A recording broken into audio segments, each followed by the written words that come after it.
ผลิตครับ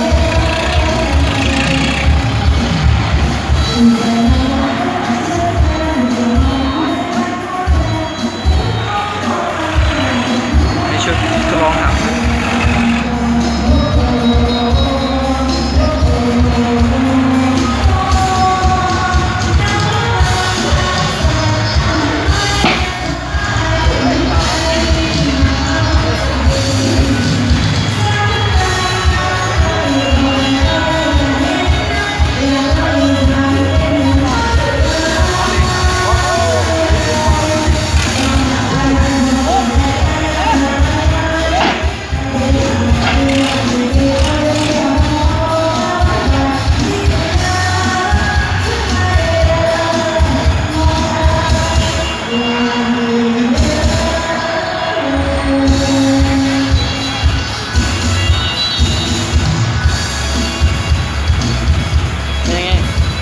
ดีเนาะ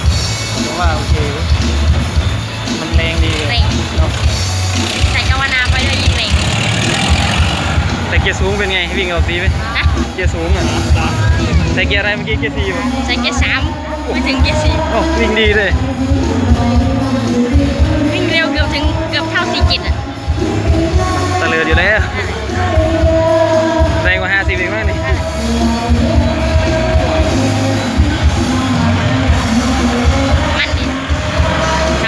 ขับสบาย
มันคล่องกว่าขับดูแล้วเกียร์อ่อนเนาะเกียร์งัดแล้วรถใหม่ๆอย่างเก่าๆไปมันปรับปรุงมาเยอะอยู่พวกนี้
เลยไปเลยไปเลย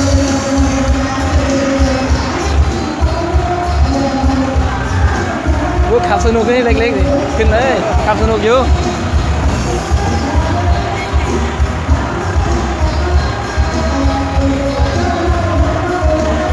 มาไปขึ้น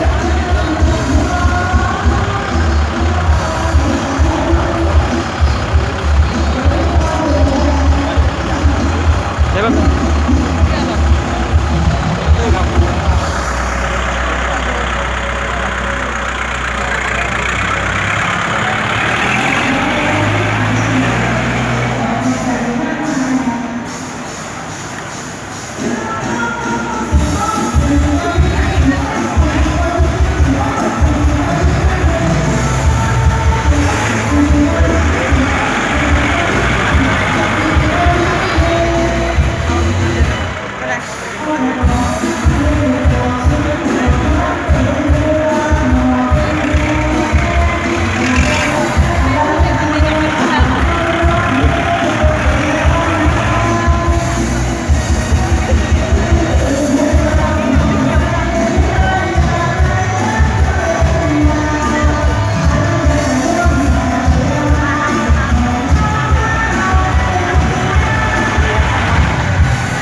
ดีไหม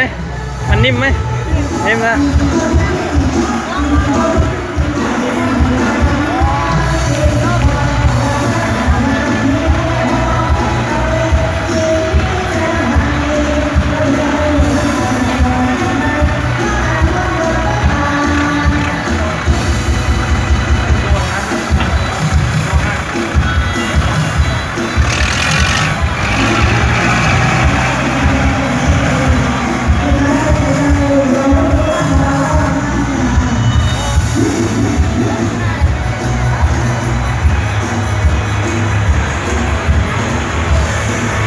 เกษตรรุ่งเรืองสุรินทร์นะครับผมตรงนี้ก็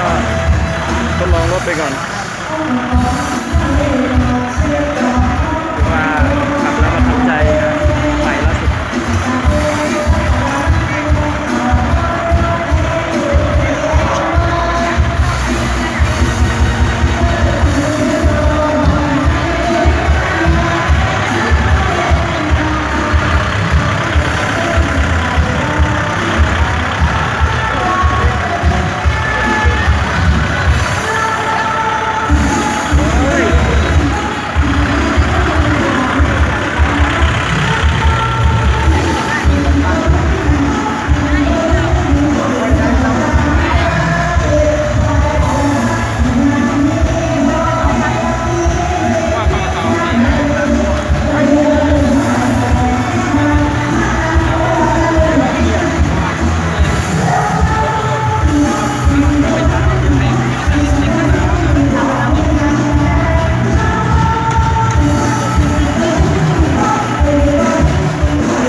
ลงแปลงใหม่ครับอีกรอบช่วงนี้เขาทดลองในบริษัทอยู่ครับแล้วเจอกันใหม่ครับ